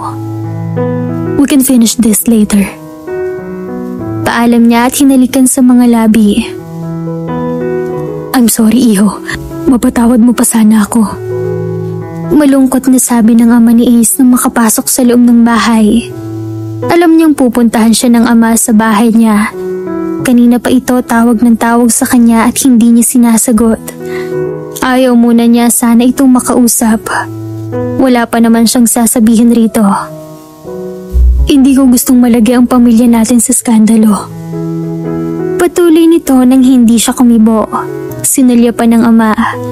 Kitang-kita naman niya ang pagsisisi sa mga mata nito at lungkot sa mukha. Tila nadadagdagan ang edad nito. "Bakit yung ginawa?" Tanong ni Ace at naupo sa sofa. Yung nais niyang itanong sa ama kung bakit nito nagawa ang bagay na yon. Bakit nito nagawang lokohin ng mama niya? Gayong wala naman siyang nakikitang pagkukulang ng mama niya rito. Ng mga panahon na pinadala siya ng mama niya sa ibang bansa, buong akala niya, tinigil na ng ama ang pakikipagrelasyon sa ibang babae. Naalala pa niyang yun ang hiniling nito, ang umalis siya ng San Roque at hinding-hindi na makikipagkita kay Lorraine. Ang inakhalang kabit ng papa niya. Pero ngayon na-realize niyang mas nabigyan ng laya ang relasyon ng ama niya kay Mrs. Ontiveros at ng mga panahong wala siya sa San Roque. "You won't believe me, Iho, kahit sabihin ko pa." Malungkot na sagot nito. "Try me." Walang emosyong sagot niya. Nais niyang magalit at magwala sa harapan ng ama. Pero pinigilan niya ang sarili dahil alam niyang mas lalala ang sitwasyon kung gagawin niya ang bagay na yon. Isa pa, ama pa rin niya ito kahit ano pa ang ginagawa nito. Hindi siya dapat mawala ng respeto sa ama dahil nagkamali ito. "I love your mom, Ace. I love her so much." Simula nito at naupo sa kabilang sofa. "But Nina Ace..." Hindi nito matuloy-tuloy ang sasabihin. "I won't judge you, Papa. Makikinig ako at susubukang intindihin ang mga nangyari at ipaliwanag ang pagkakamali niyo." Sagot niya rito. "Iho, Eileen Montero, now Ontiveros, was my first love." Simula nito, nagulat siya pero hindi siya kumibo. Nanatili siyang tahimik at nakinig sa pagpapaliwanag ng ama kung sino sa buhay nito si Mrs. Ontiveros. Sinabi nitong magkababata ang mga ito. Parehong sa DWCC din nag-aaral at nakapagtapos. Sa pagkakaintindi niya sa kwento ng papa niya at si Mrs. Ontiveros ang may relasyon at magkaibigan ang mama niya at si Mrs. Ontiveros tulad sa mga telenovelang napapanood sa TV. Naging masalimuot ang lahat sa tatlo. Hindi daw maipaliwanag ng papa niya ang mga nangyari noong kabataan ng mga ito. Pero namulat na lang daw ito na kinasal na sa mama niya. At sa panahong yon, nagdadalang tao na raw ang mama niya at siya ang bunga. Tila kung uunawain ang sinabi ng papa niya. Inagaw ng mama niya ang papa niya mula kay Mrs. Ontiveros. "You mean, marami kaming pangarap ni Eileen noon. Kung hindi ko lang nadisgrasya ang mama mo." Mapait na sabi nito. "Ayoko nang malaman pa kung paanong nangyari ang lahat. Malinaw naman sa akin na hanggang ngayon, nagmamahalan pa rin kayo ni Mrs. Ontiveros." Sabi niya Pero sa totoo lang, hindi niya alam kung ano ba ang dapat niyang sabihin sa ama. Dahil kahit saang anggulo, mali ang mga ito. May kanya-kanya ng pamilya ang mga ito. Kahit pa sabihing matagal ng byuda si Mrs. Ontiveros, mali pa rin ang sumira ito ng pamilya. Minahal niyo ba si Mama? Tanong niya at sinulya pa ng ama. Of course, I love your mom. Of course, I love your mom. She's so sweet. Wala akong mapipinta sa kanya. Sana hindi niyo nalang tinuloy ang anumang naudlot noon sa inyo ni Mrs. Ontiveros. I know I've made a mistake at nagsisisi ako dahil sa akin na iskandalo ang pamilya natin. Hindi lang pamilya natin, pati na ang pamilyang kinakasangkapan niyo. Sagot niya dahil may ibang pamilya pa ang nadamay. Nadamay pa pati si Samantha sa mga nangyari. Is this about her? Sa babaeng kasama mo kanina? Si Samantha ba? Yes, Papa. And she is my girlfriend. Taas noong sabi niya sa kanyang ama. Nakita niya ang gulat sa mga mata nito. At napansin niyang nagbukas ito ng bibig. Na tila ba may nais sabihin pero hindi nito tinuloy. May relasyon kami ni Samantha. Wala ako sa posisyon i-judge ang anumang relasyon mo kay Samantha. Pero iho, isa siyang santos at... And what, Papa? May mali ba sa pagiging santos niya? Tanong niya dahil nais na din niyang malaman kung ano ang magiging tingin nito sa pakikipagrelasyon niya kay Samantha. Ace, her mom is... I mean, kung kani-kaninong lalaki sumama ang nanay niyan. Isama pa ng iba-iba ang tatay nilang magkakakapatid. And look, her sister, hindi rin maganda ang reputasyon sa bayan natin. Sabi ng ama ni Ace na seryoso ang mukha. Alam niyang kahit sinong magulang, hindi gugustuhin na mapunta ang anak sa babaeng may pangit na reputasyon ng pamilya. Pero alam niyang iba si Samantha. Iba ito at napatunayan niya. Siya ang unang lalaki sa buhay ni Samantha at mananatiling siya lang. She's different. Hindi siya katulad ng mga kapatid niya at nanay niya. Pagtatanggol niya kay Samantha, still iho, hindi maganda ang reputasyon ng pamilya niya. Pagdidiin nito, naiirita siya dahil pagmayamang tulad ni Mrs. Ontiveros, pag-ibig ang dahilan kung bakit sumira ito ng pamilya. Kahit saang anggulo tingnan, kabit pa rin ito. Walang pinagkaiba sa nanay at mga kapatid ni Samantha. I don't care. As long as I know, she's not like them. At alam kong buong San Roque ang humuhusga kay Samantha. Hindi ko na mapipilit ang mga yun na paniwalaan si Samantha. Hindi siya tulad ng nanay at mga kapatid niya. Paliwanag niya at tumayo mula sa sofa.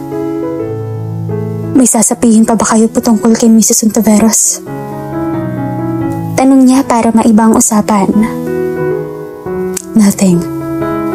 Alam kong sasabihin mo sa mama mo ang nangyari. But Ace, let me do this first. Hayaan mo kong aminin sa mama mo ang mga pagkakamali ko. Ipapaliwanag ko ang lahat. At kung kinakailangan, at ihilingin ng mama mo na tapusin na ang lahat sa amin ni Mrs. Ontiveros ay gagawin ko. Mahabang sabi nito. Yun din ang hihilingin ko, Papa. Para kay mama at sa mga kapatid ko. Sagot niya rito. Tumayo ang ama mula sa pagkakaupo at lumapit sa kinatatayuan niya. Pareho nating mahal ang mama mo. At ayaw siyang saktan. Alam kong hindi rin niya matatanggap kung malaman niyang mahuhumaling ka sa isang santos. Sabi nito at marahas siyang napalingon sa ama. Kaya kong magbago para sa mama mo, Ace. Nagsisisi na ako sa ginawa ko. 10 taon ko kayong niloko, lalo na ang mama mo. Hinihingi ko ang kapatawarang yon, pero Ace, hindi ko matatanggap na madikit ang pangalan mo sa isang santos. Nagulat siya sa sinabi ng ama at tiningnan ito sa mga mata. nakita niyang seryoso ito. What do you mean? Uuwi ako ng San Roque ngayon. Uuwi ako ng San Roque ngayon din at hihingin ang kapatawaran ng mama mo at mga kapatid mo. Pero hihilingin ko din sa'yo na iwan mo si Samantha. Tapusin mo ang anumang relasyon mo kay Samantha. Kanina pa si Samantha hindi mapakali sa loob ng silid. Nag-aalala siyang baka sumiklab ang galit ni Ace sa papa nito. Baka may masabi o magawa itong hindi maganda. Ace, huwag ka naman sana magalit sa papa mo, sabi niya at tinikit sa pinto ang tenga. Wala siyang marinig na kahit ano, kaya dahan-dahan niyang binuksan ang pinto para sumilip sa may ibaba. Pero hindi niya makita. Nagkibit balikat siya at muling sinara ang pinto. Ang tagal nilang mag-usap? Naiinip na sabi niya at nahiga muna sa kama. Makalipas ang ilang sandali, narinig niyang bumukas ang pinto ng silid. Napapitlag siya at mabilis na bumangon mula sa pagkakahiga. Ace, tawag niya nang makita ito papasok sa silid. Malungkot ang mukha ni Ace at halatang hindi maganda ang napag-usapan ng mag-ama. Agad siyang lumapit rito at niyakap. Ayos ka lang ba? Tanong ni Samantha habang nakayakap sa dibdib nito at naririnig niya ang mabilis na tibok ng puso nito. Maayos bang napag-usapan niyo ng papa mo? Tanong niya. Naramdaman niyang hinaplos nito ang buhok niya at hinalikan. Yeah, everything will be okay now. Bulong ni Ace at hinawakan siya sa muka. Basta andyan ka, magiging okay ang lahat, sabi ni Ace at hinalikan siya sa mga labi. Nakaramdam siya ng kakaiba sa sinabi ni Ace. Malungkot kasi ang mga mata nito at pasyadong seryoso. Pakiramdam tuloy niya may hindi magandang nangyari sa pag-uusap ng mag-ama. Kinagabihan, naghanda siya muli ng hapunan nila. Nagluto siya ng kare-kare. Tila nga nag-e-enjoy na siya sa pagluluto. Pakiramdam tuloy niya, isa na siyang may bahay ni Ace. Habang nagluluto siya, nasa library si Ace. Alam niyang hindi pa ayos ang lahat sa kanila ng papa nito at ramdam niyang may hindi pa ito sinasabi sa kanya sa kung ano ang napag-usapan nito at ng ama. Nakwento lang kasi ni Ace kanina sa kanya na mga bata pa lang daw ang ama at si Mrs. Ontiveros ay may relasyon na ang mga ito. At umiksena daw ang mama ni Ace at bigla itong pinakasalan ng papa niya at naiwan si Mrs. Ontiveros. Nagmamahalan pa rin daw ang dalawa hanggang ngayon. Pero nangako naman daw ang papa ni Ace na puputulin na nito ang relasyon kay Mrs. Ontiveros. Malapit nang maluto, masiglang sabi niya at inayos na ang mga plato sa mesa. Nang biglang tumunog ang cellphone niya. Dinampot niya yun at nabasa ang pangalan ng ate Lorraine niya. Muntong hininga muna siya bago sinagot. Ate, ano nang balita sa inyo ni Ace? Tanong nito. Wala naman, okay naman kami, sagot niya habang nilalagay ang mga kubyartos. Galing ba dyan ang papa ni Ace? Oo, nag-usap na sila. Sinabi ba sa'yo ni Ace kung anong pinag-usapan nila? Hindi naman masyado. Bakit? May nangyari ba? Nagtatakang tanong at naupo. Umuwi na kasi ng San Roque si Mr. Bienvenida at naiwan si Mrs. Ontiveros sa rest house niya. Iniwan siya ni Mr. Bienvenida? Tanong niya at namataan si Ace na nakatingin sa kanya habang kausap ang kapatid. Oo, ang sabi ni Mrs. Ontiveros, ayaw na daw ni Mr. Bienvenida ng iskandalo, kaya itigil na daw nilang relasyon nila. Sagot ng kapatid niya habang kay Ace siya nakatingin, na naghihintay sa sasabihin niya rito kung sino ang kausap niya. Sige ate, tawagan kita mamaya. Igagawin pa kasi ako. Paalam niya sa kapatid.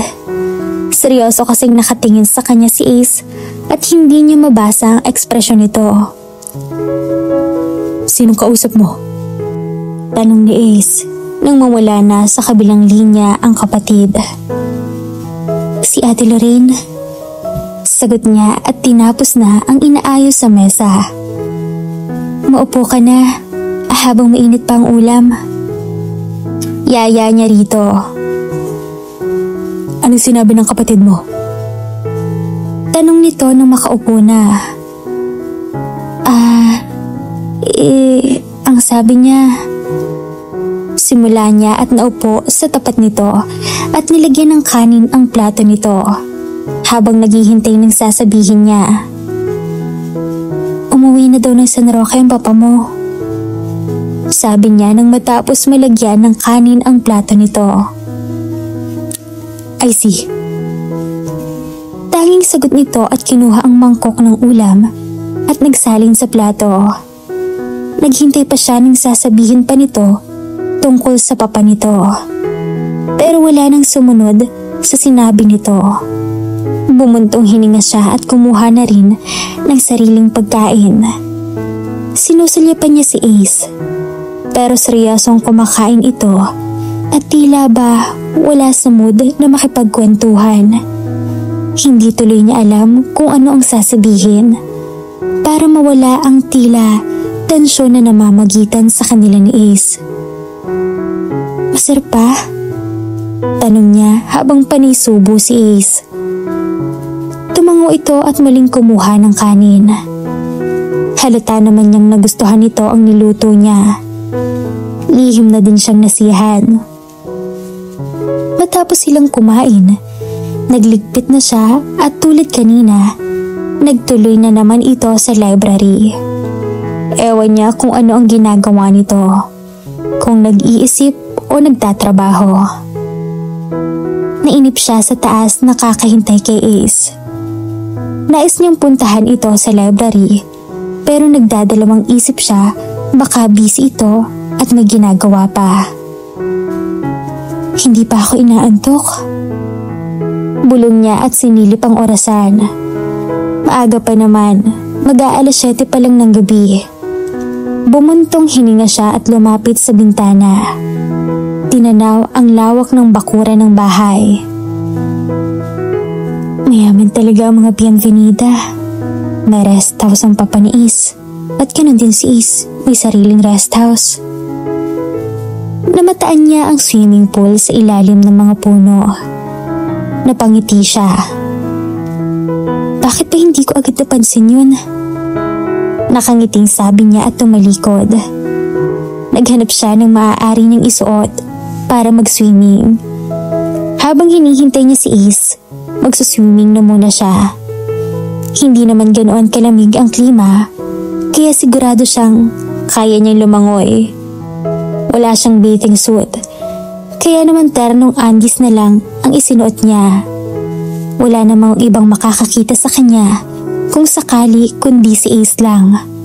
At wala naman na siyang dapat itago kay Ace. Nakita na nito lahat sa kanya. Hindi lang nakita. Nahawakan at nahalikan na ni Ace ang buong katawan niya. Napangiti siya sa naiisip at kinuha ang roba sa banyo. Pagbaba niya, sinilip niya ang library. Sarado ang pinto noon at naaninag niya ang ilaw sa ilalim ng pinto. Busy pa siguro siya. Bulong niya at nagtuloy na sa paglabas.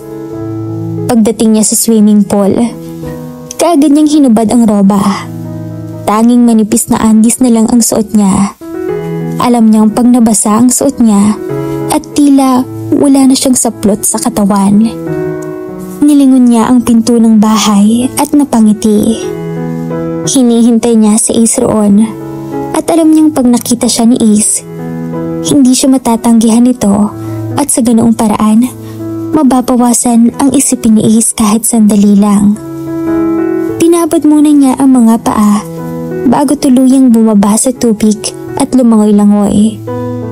Nakakailang balik na siya at medyo nag-e-enjoy siya kahit pa sabihing medyo malamig na ang tubig dahil sa hangin sa buong paligid.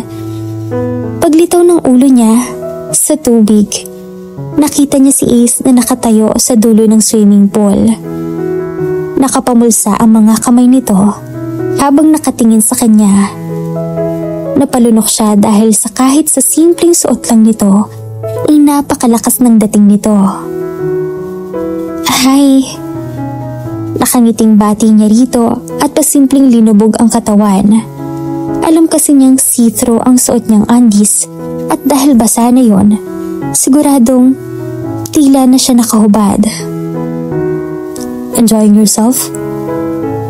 Tanong ni Ace. Yeah, wanna join? Yaya niya rito. No, it's getting cold. Umahon ka na baka sipunin ka. Utos ni Ace na seryoso ang mukha. Why don't you join me? Tanong niya at medyo inangat ang katawan para ipakita kay Ace ang mga dibdib niyang halos wala nang saplot. Nakita niyang kumunot ang noo nito at gumalaw ang Adam's apple. Lihim siyang napangiti dahil alam niyang nakuha ang atensyon nito. Ano yung suot mo? Tanong nito. Tila gulat pa ito nang makita ang suot. Pilyang ngumiti at naglalakad palapit rito. Eyes on him. Tila inaakit niya at alam niyang naaakit si Ace sa kanya. The way sa pagtaas, baba ng malapad na dibdib nito at paggalaw ng Adam's apple nito. Lihim siyang nasisiyahan at sa bawat paglapit niya ay tila lalong naaakit sa kanya si Ace. Never pa siya nitong nakita sa ganoong pagkakataon. Daw nakita na nito ang kabuuan niya. Umahon siya mula sa pool.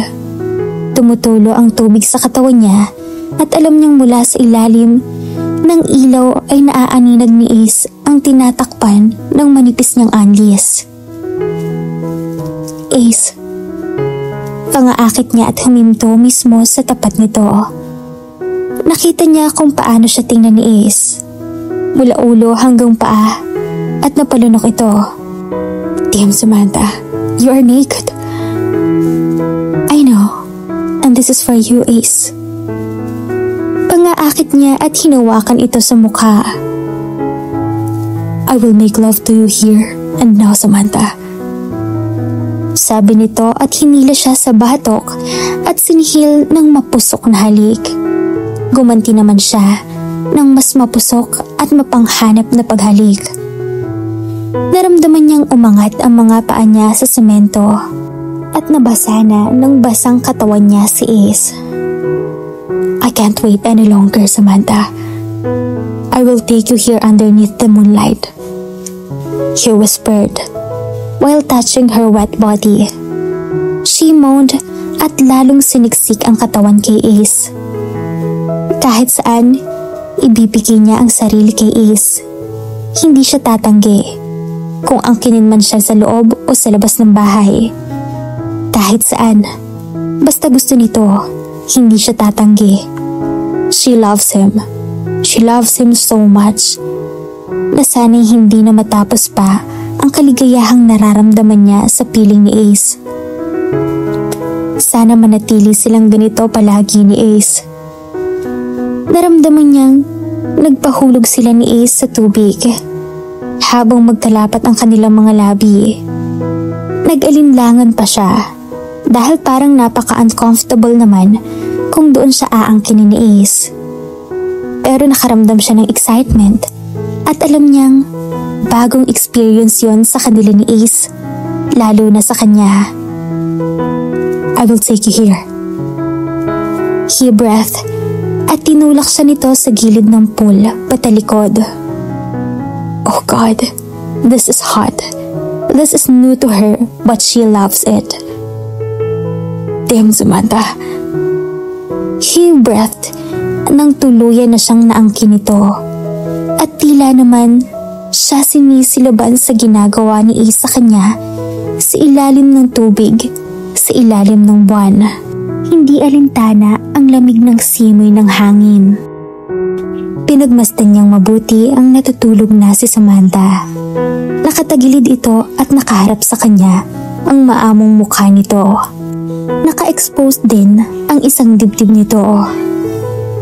Ilang beses niyang inangkin kanina si Samantha sa ibaba, sa swimming pool, sa upuan, papasok sa loob ng bahay hanggang makarating sila ng silid.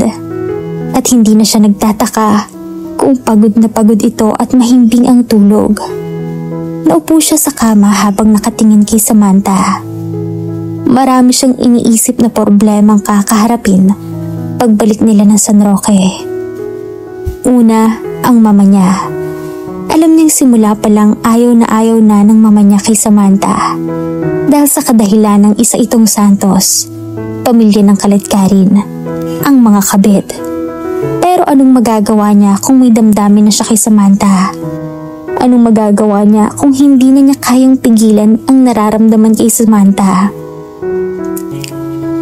Noong una akala niya pagnanasa lang ang nararamdaman niya.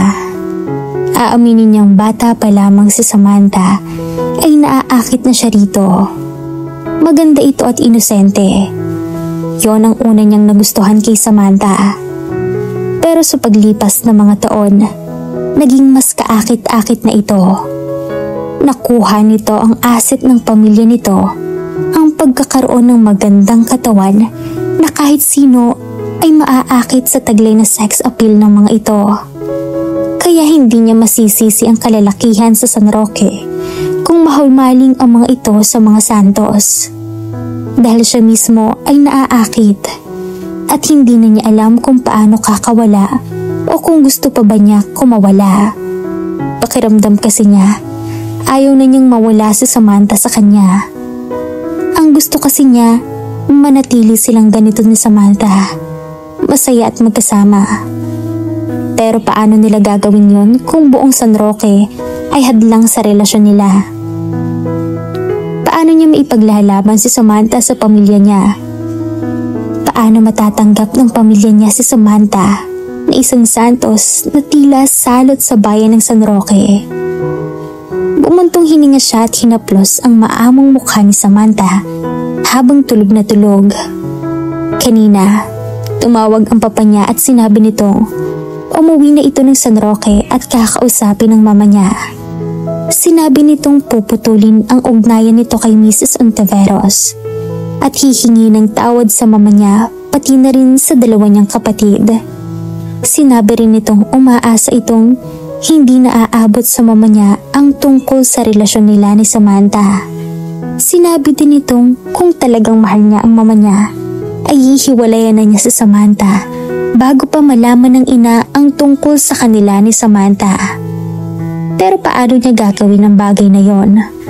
Ngayong malalim na ang damdamin niya kay Samantha at tila pakiramdam niya kay Samantha na umiikot ang mundo niya. Magdamag yata siyang gising at iniisip ang sitwasyon nila ni Samantha, kung paano ito matatanggap ng pamilya niya at kung paano ito titignan na isang babae at hindi isang Santos. Pinangako niyang hindi sila babalik ng San Roque hanggat hindi natatanggap ng pamilya niya si Samantha. Ipaglalaban niya ito. Mahal niya si Samantha. Mahal na mahal. Kinabukasan, nauna siyang nagising kay Samantha. Napangiti pa siya nang makitang masarap pa rin ang tulog nito. Tila ito anghel na natutulog. Bumangon siya at mabilis na naligo at naghanda ng pagkain nila ngayon. Masyado na niyang pinapagod si Samantha. Babawi muna siya rito. Pasakay na siya ng kotse nang marinig ang cellphone sa bulsa. Nabasa niyang ang ama ang tumatawag. Papa. Bungad niya at sumandal sa kotse. Magkasama pa rin ba kayo ni Samantha ha, Ace? Tanong nito at nagkibit-balikat siya. Yes, Papa. And I think I can't leave her. Pero iho, isa siyang Santos. Paano ka nakakasigurong hindi niya gagawin ang gawain ng nanay at mga kapatid niya? Sabi ng ama na tila sigurado sa akusasyon nito kay Samantha. Minsan na akong nakinig sa inyo noon, Papa. Maybe this time ako muna ang magdedesisyon para sa sarili ko. Sagot niya at pinatay na ang tawag. Inis siyang sumakay sa kotse. Napamura siya. At mabilis na pinaharurot yung kotse. Nasa tamang edad na siya. Alam na niya ang ginagawa niya at ipaglalaban niya si Samantha sa pamilya niya. Sa mga taong humuhusga rito. Iba si Samantha. Hindi ito tulad ng mga kapatid nito. Kahit pa sabihin, mababaw na dahilan ang pagiging berhen nang angkinin niya ito. At malaking puntos pa rin ang bagay na yon para sa kanya. Dahil sa panahon ngayon, iilan na lang ang mga babaeng malinis at masasabing tanging sa isang lalaki lang binibigay ang sarili. At isa si Samantha roon. Siya ang unang lalaki sa buhay ni Samantha at mananatiling siya lang hanggang sa dulo. Matapos mamili ng mga kailangan, ay kaagad sinilip si Samantha. Tulog pa rin ito at pinagpapasalamat niya yon. Muling bumaba siya para ayusin ang mga pinamili. Sa may gazebo niya, inayos ang almusal nila ni Samantha para naman maipakita niya kay Samantha na nag-effort din naman siya at nais na pakiligan rito sa mga bagay, hindi yung puro lang siya pasarap. Ace, tawag mula sa loob ng bahay. Kaagad siyang pumasok para salubungin si Samantha at ipakita rito ang pinaghandaan niya. Good morning. Pati niya nang makita ito na bagong ligo dahil basa pa ang buhok nito at isang manipis na pantulog lang ang suot nito. Siya ang pumili nun at kitang-kita niyang bagay na bagay kay Samantha ang pinili niya. Lutang na lutang kasi ang ganda nito at bumagay sa madipis nitong katawan ang lingerie. Wala itong sapin sa paa at kung siya lang ang masusunod, hihilahin niya si Samantha at ihihiga sa sopa. Tulad ng dati, aangkinin niya ito ng paulit-ulit. Pero mamaya niya gagawin yon. May iba muna siyang gagawin. How's your sleep? Tanong niya. Napahaba yata ang tulog ko. Nahihiyang sagot ni Samantha. Pagod ka kasi. Sagot niya at hinalikan sa mga labi. Kumanti ito ng halik at kung hindi lang sa pagpipigil niya ay aangkinin na naman niya ito. Tara sa gazebo. Naganda ako ng almusal doon. Yaya niya rito. Magkaakbay pa silang naglakad palabas at kitang-kita niya ang excitement sa mukha ni Samantha nang makita ang mga rosas sa ibabaw ng mesa. Nilingon siya nito. Ace! Para sa'yo. Nakangiting sabi niya sa mga bulaklak sa ibabaw ng mesa. Hindi niya alam kung anong favorite color nito sa mga rose, kaya kinuha na niya lahat ng color. Ang dami, sabi ni Samantha at parang batang tinakbo ang mga rosas at isa-isang hinuwakan at inamoy ang mga iyon. Hindi ko kasi alam kung which color eh. Nahihiyang amin ni Ace. Oh God, thank you Ace. Pasalamat ni Samantha at tumakbo payakap sa kanya. Thank you so much, Ace. Ngayon lang ako nakatanggap ng mga bulaklak. Pag-amin ni Samantha. I will give you more if you want. No, this is too much. Sagot ni Samantha at sinamahan na niya ito paupo. Kumain na tayo. Ako naghanda ng mga yan. Sabi niya, nag-effort siyang magluto kahit papano para kay Samantha. Thank you. Napasarap kasi tulog ko kaya hindi tuloy ako nakapag-prepare ng breakfast. Nakasimangot na sabi ni Samantha. It's okay. Sagot ni Ace at kinuha ang maliit na kahon mula sa bulsa. Matapos siyang mamili ng mga rosas kanina, dumaan siya sa jewelry shop at binili ang singsing para kay Samantha. Samantha. Tawag niya at nakita niya ang gulat sa mga mata ni Samantha nang makita ang kahon na hawak niya. Napanganga ito at nabitawan ng kubyartos. What? Will you marry me, Samantha?